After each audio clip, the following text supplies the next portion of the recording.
ማንኛውም ዜጋ በማንኛውም ቦታ ተንቀሳቅሶ የመስራት ሀብት የማፍራት የመኖር መብቱ የተጠበቀ ከሆነ ይሄንኑ መብት ክልሎች እንዲያከብሩ ማድረግ ነው። አንዱ ክልል ናኝቶ ወጥቶ ሀብት ኖሮት አቅም ኖሮት እዛ ክልል ላይ የሚኖሩ ዜጎችን ዘና አድርጎ ያኖረ ሌላው ክልል ደግሞ ከኮሰሰ አጠቃላይ ኢትዮጵያን ኢሜጅ ተሚሉና እነሱ ነገሮችን መታሰብ ይኖርባታቸዋል። ኢትዮጵያ የፌደራሊዝም ስርዓት ተከታይ እንድትሆን ያ ትውልድ መወሰኑ አንድ በጎ እርምጃ አድርገን ብንወስድ መልካም ነው ብዬ አስባለሁ።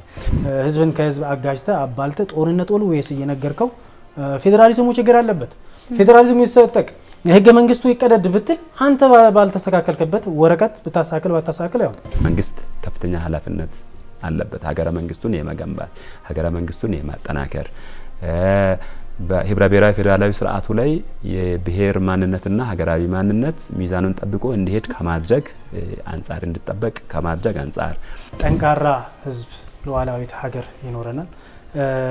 አጥቂና ተጠቂ አይኖርም። ስጋቶች ቅድም ያልነው የኢኮኖሚ ነጻነት የሀብት ማፍራት ከቦታ ቦታ የመንቀሳቀስ የመሳሰሉ ነገሮች ሌተል ቤት እየቀነሱ እየከሰሙ ይሄዳሉ።